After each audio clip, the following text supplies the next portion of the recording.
Welcome back, everybody. Today we're going to play the What's Wrong With My Car Now game. So what happened is that at the last event, I didn't get to drive very long because my oil pressure, I wouldn't say dropped, but it dropped. So instead of being at like 14 PSI at idle, it was, I don't know, 8, 5, something like that.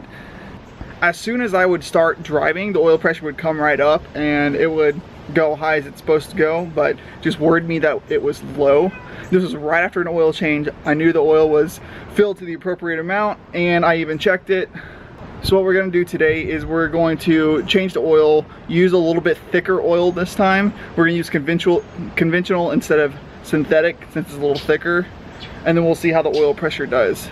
There's also a few other things. I have a clunking from, I think it's the steering on the passenger side in the front, so I need to check that. It's more of a squeak than a clunk. I don't know, we're gonna check it. And if we have time, we're gonna replace the passenger side window motor because that's also gone. So what's wrong with my 350Z? Everything, almost everything, a lot of little things. Let's fix some things. So while I'm under here, I'm also gonna look and see what kind of damage I've been causing recently. Because I know I've been causing damage recently, going off track and all that kind of thing. The good news is that I don't have any leaks from around my oil pan. You remember I replaced that gasket from the oil cooler. So it doesn't look like I have anything there. But while I'm under here, I really need to check everything. I need to do a bolt check. It's been a little while since I've done that. Looking at this oil, the oil looks pristine. I only drove the car about 2.5 hours at the last event, so 2.5 hours on this oil, which is why it looks so nice. I don't see any metal shavings or anything like that, which I'm really happy about, but I still need to try changing to a thicker weight oil and see if that helps, because I'm driving again in about a week and a half, 2 weeks. We need to figure this out. So the oil's draining now. It's actually almost done, but I'm gonna take this wheel off and get a start at looking at all the steering system over here and see what's squeaking.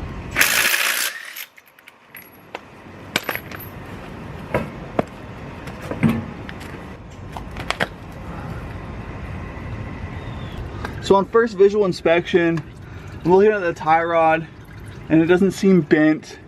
I see my lower control arm, which looks okay. All my bolts look okay. My coilover is still attached appropriately. So on first inspection, everything looks okay. I'm gonna go through and bolt check, and I'm also gonna turn the wheel and wiggle things around. I think it's one of my ball joints, that's the word. I think it's one of my ball joints. I'm not really sure though. We're gonna have to do a little investigating. So everything feels tight under here. I don't really know what it is. I checked all the bolts. Everything looks okay. Everything looks like securely connected. I shook everything. I moved everything. I really have no idea. Maybe the steering rack is going bad because it's usually when I turn, but I really don't know. Let's just get back to changing the oil. On second thought, this joint for the outer tie rods looks terrible. Let's see if you can see it.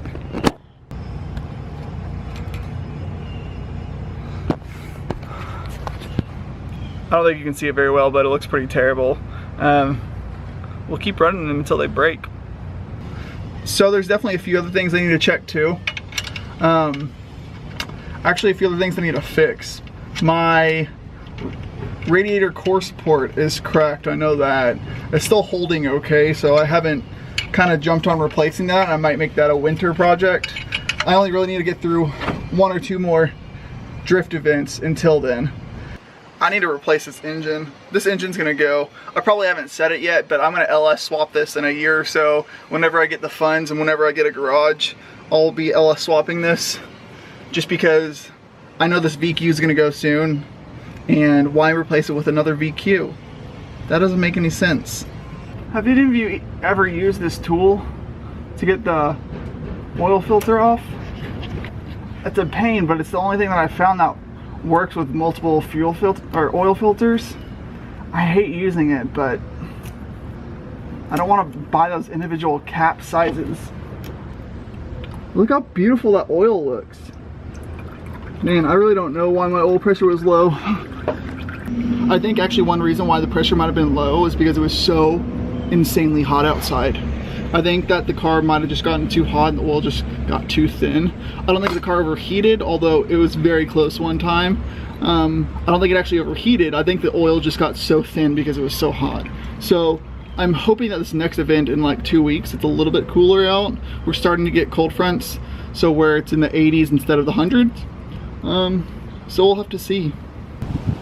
I'd actually be interested to know what weight oil everybody uses.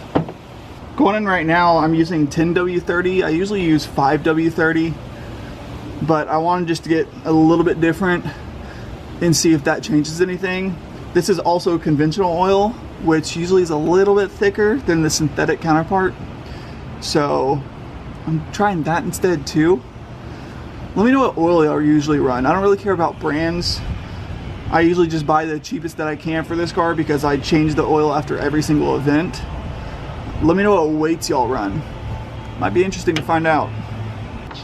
Also, one thing for those of y'all that are wondering, if you watched the video where I was having misfires and I checked everything the first time and I couldn't figure out what it was, and then I went and replaced my knock sensor and sub harness, that fixed it. So if any of y'all are having a misfire, then it's just giving you, I don't know what codes it was. Look back and see on my original My 350Z is misfiring video. If you're having those same codes, definitely replace that knock sensor and the sub harness.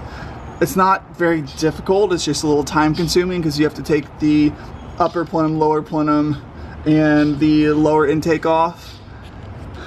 Kind of sucks to do, but you might as well do it because that definitely fixed it for me. On the road to fixing things, you find other things that are wrong. Like this big puddle of water on the floorboard on the passenger side. Where did it come from? I don't know. But you see right here, there's no weather stripping right there. I have a feeling that's where it's getting in. We need to fix that.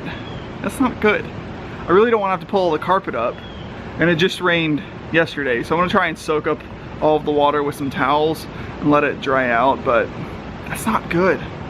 I think this is an adequate fix for the weather stripping at this point.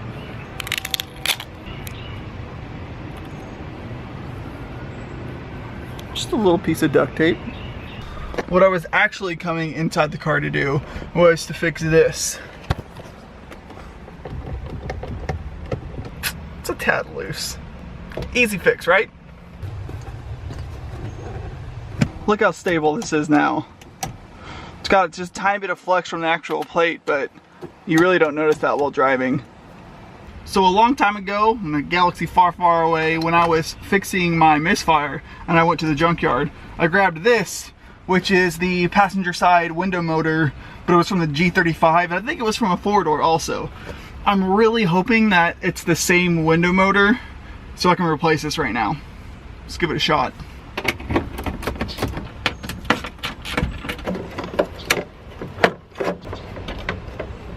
So it looks like the mounting bracket might be a little different because you see that third screw hole just past my thumb on that right. There's no hole there. It's supposed to be right here on the Z, and it's over there on the G35 mounting bracket.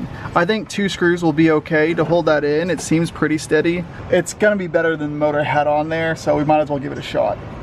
And after fiddling with it for what feels like forever, I swear, the stuff that's supposed to be easy always just has a little thing that makes it difficult. Anyways, it's back on. The window works. Auto function is working. I actually reset it, unlike I did the other window. I need to actually reset the other window motor, but it's back on. I don't know what else I need to do right now. That might be it. Let's take a look over the car real quick. All right, so looking over the car, here's the little things that we need to do. Not necessarily right now, but just the little things, right? They all add up. First of all, this engine bay needs to be cleaned very, very badly. Air filter definitely needs to be cleaned. I need to check the oil, I need to check the rest of my fluids. It looks like my coolant's still good. I need to make sure there's no leaks around. I need to wash the car. I need to reset this window motor because it goes all the way up and comes back down a little bit. Anyways, I tightened my handbrake, so that's good. I need to check the fluid on there.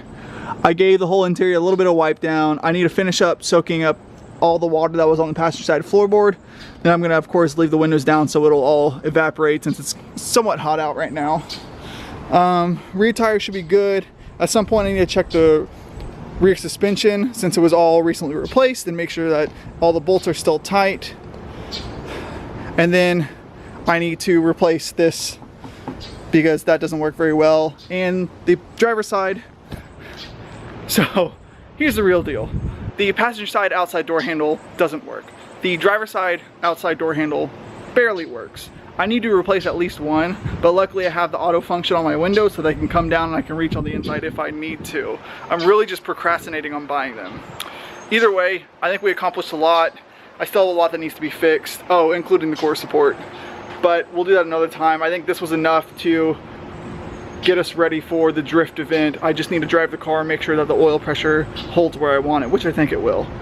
So next video will probably be from the drift event. I hope you enjoyed this one. Stay tuned.